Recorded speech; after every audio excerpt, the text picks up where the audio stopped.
This week on Genesis Mystery, we took a look at another mysterious professional game tester who goes by the name of David Izat. He's one of the two men that Renovation chose as poster boys for a series of ads involving their upcoming Sega Genesis titles.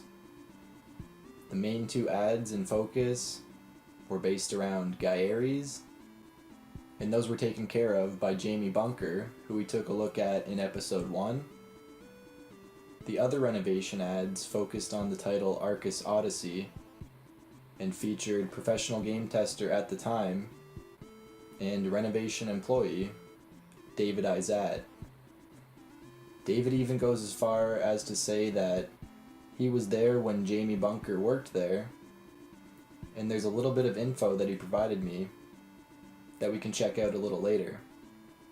On this week's episode, I was actually fortunate enough to contact David Izat and receive an overwhelmingly positive response.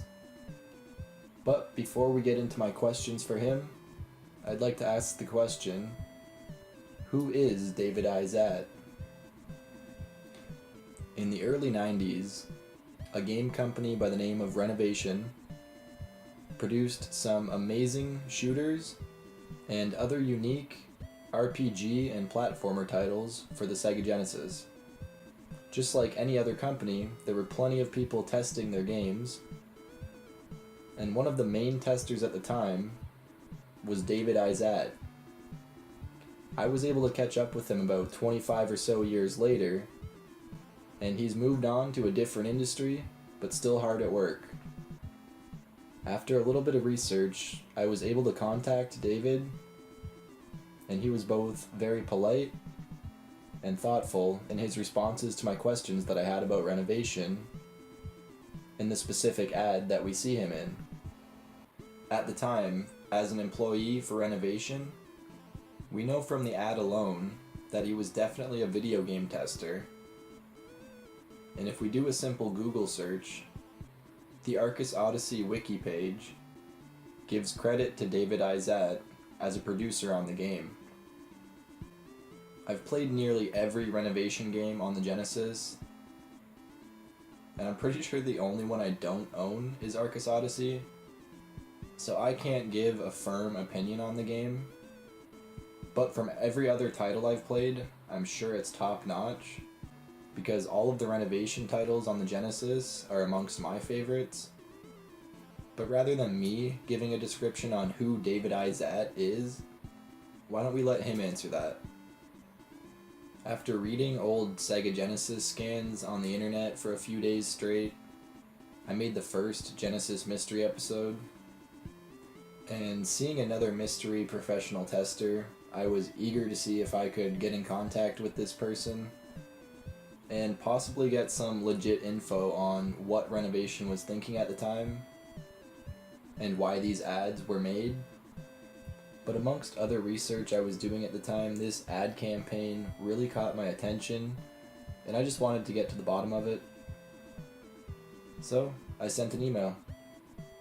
Arcus Odyssey Sega Genesis ad by Renovation. And I said, "Hi David, my name is Dylan, and I'm a huge Sega Genesis fanboy and produce retro gaming content on my YouTube channel daily. I've recently created a Genesis mystery series, and my first episode featured professional game tester Jamie Bunker. I'm aware that both yourself and Jamie were simply used in a series of Renovation ads at the time to help promote their upcoming titles. These ads are awesome, and I would love to do a short episode on you next. I'm not asking for anything aside from 1 or 2 lines describing the intention of the ads themselves and your role. Would you consider doing this for me and allowing me to use 1 or 2 lines in my video? It'd be greatly appreciated." Again, I didn't expect anything. I wasn't even going to spark up the conversation initially, but I decided, hey, if I'm going to get an answer, I should probably start with a question. 2 days later, I was surprised with a response in my inbox. Before I even get into his responses, I'd like to take the time to say that he was very polite and thoughtful in what he said, both in response to my questions and the other things we spoke about. He's doing well, he's moved on to a new expertise in a new industry, and that's really all you need to know. You're here to get the info that we all wanted about the ads, so there's no need to try and outreach to David, and I would respectfully ask you not to. But without further ado, let's get into what David had to say about the couple of questions that I did have for him. As you can expect with any business professional, he was slightly reluctant to reply at all, and I can definitely see that, dealing with some dumbass with an ice cream logo and 480p content up until last year. But jokes aside, I appreciated his kind words, and he said, quote, "I wasn't going to respond at all at first, but I didn't want to be rude and unresponsive. I reviewed your channel, and you have some cool content, so thought I should at least respond. That ad was a long time ago.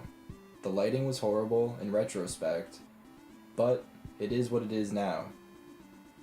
I actually worked with renovation for about 3 years in different capacities, but at the time of the ad, I was a beta playtester for them. Jamie and I were hired at the same time.